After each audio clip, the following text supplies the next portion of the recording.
उत्तर प्रदेश जिला पंचायत अध्यक्ष चुनाव के जो फाइनल नतीजे वो बता दूं, लेकिन उससे पहले इधर आप नजर डालिए। ये नजर डालना बेहद जरूरी है। देखिए अखिलेश यादव बड़ी उम्मीद भरी निगाहों से देख रहे हैं, क्योंकि 2022 सामने है। वहीं अगर मुख्यमंत्री योगी आदित्यनाथ की बात करें तो योगी आदित्यनाथ के लिए भी ये चुनाव बेहद अहम था। और आप ये देखिए, ये फाइनल टैली निकलकर सामने आ रही है। 67 सीटों पर भाजपा, 65 सीटों पर भारतीय जनता पार्टी जीती है। और दो प्रत्याशी ऐसे हैं भदोही और कानपुर देहात के, जिनको भारतीय जनता पार्टी ने अपने समर्थन से जितवाया और बाद में वो लोग भारतीय जनता पार्टी के हो गए और औपचारिक तौर पर वो बीजेपी में, और बीजेपी ने औपचारिक तौर पर इसका ऐलान भी किया। ऐसे में यह आंकड़ा पूरा बनता है 67 का। समाजवादी पार्टी प्लस यानी समाजवादी पार्टी और आरएलडी राष्ट्रीय लोकदल बागपत की जो सीट लड़ी गई वो सपा और आरएलडी ने एक साथ लड़ी, गठबंधन में लड़ी। ऐसे में 6 सीटों पर समाजवादी पार्टी, कांग्रेस का खाता भी नहीं खुल पाया है। रायबरेली सीट जिस पे कांग्रेस जोर लगा रही थी, और आपको बता दें रायबरेली सीट में समाजवादी पार्टी कांग्रेस का समर्थन कर रही थी, लेकिन कोई फर्क नहीं। टैली आपके सामने है। इसके अलावा 2 सीटों पर अन्यों ने जीत हासिल की है।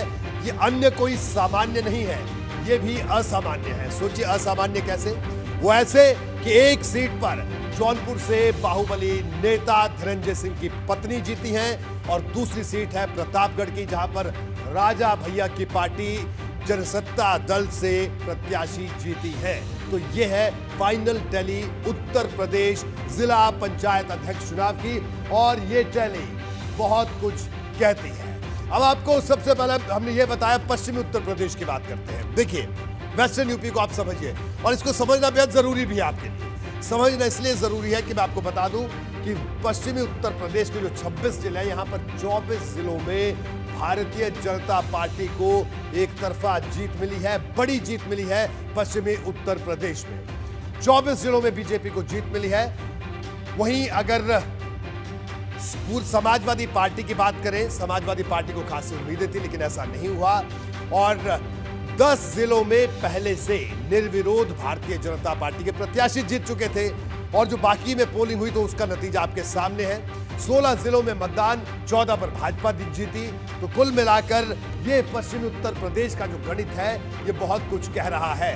यानी सीधे तौर पर वेस्टर्न यूपी में बीजेपी ने मैनेजमेंट जबरदस्त की और ये सीट जीत गई। सिर्फ 2 सीटें सपा को मिली। ये एक बागपत सीट है जो आरएलडी और सपा ने मिलकर लड़ी, उस पर जीत हासिल की। और इसके अलावा एक और सीट जो कि इटावा की सीट है, एटा की सीट है, जहां पर सपा की ये तमाम प्रत्याशी, अंशुल यादव मैं चाहूंगा, ये भी मैं आपको नाम बताना चाहूंगा, अंशुल यादव भी जीते हैं समाजवादी पार्टी से, और इसमें एटा में सपा की रेखा यादव भी जीती है चुनाव। तो ये तस्वीर है। बागपत में सपा और राष्ट्रीय लोकदल संयुक्त प्रत्याशी की जीत यहां पर हुई है। तो पश्चिम उत्तर प्रदेश का गणित ये है, ये फाइनल गणित है, ये फाइनल नतीजे हैं जो हम आपको दिखा रहे हैं वेस्टर्न यूपी के, पश्चिमी उत्तर प्रदेश के। तो विजय तिलक इस तरह से भारतीय जनता पार्टी का हुआ पश्चिमी उत्तर प्रदेश में। बिल्कुल पश्चिमी उत्तर प्रदेश के सबसे ज्यादा जिला पंचायत सदस्य जीत कर आए थे, लेकिन यहां फिर भी करारी हार हुई। जिन सीटों पर सपा हारी उन पर भी एक नजर डालना बेहद जरूरी है। बरेली में सपा का लग रहा था कि मैनेजमेंट अच्छा है, लेकिन यहां पर भी प्रशासन पर सीधे आरोप लगे कि शासन और प्रशासन की मिलीभगत से चुनाव हार गए। रामपुर में भी समाजवादी पार्टी का आरोप है, वहां पर भी हंगामा हुआ। और बिजनौर में भी सपा का आरोप है कि भारतीय जनता पार्टी के कार्यकर्ताओं ने प्रशासन की मदद से चुनाव जीता।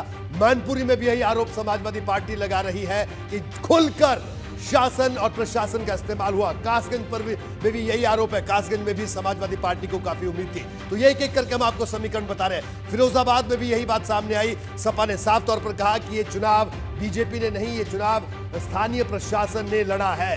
ये तमाम आरोप समाजवादी पार्टी ने लगाए हैं। जी हां, फिरोजाबाद की ये स्थिति रही, और इसके अलावा शामली में भी यही स्थिति रही। तो कुल मिलाकर पश्चिम का गणित हमने आपको दिखाया। 24 में से 22 बीजेपी, 2 सीटों पर समाजवादी पार्टी।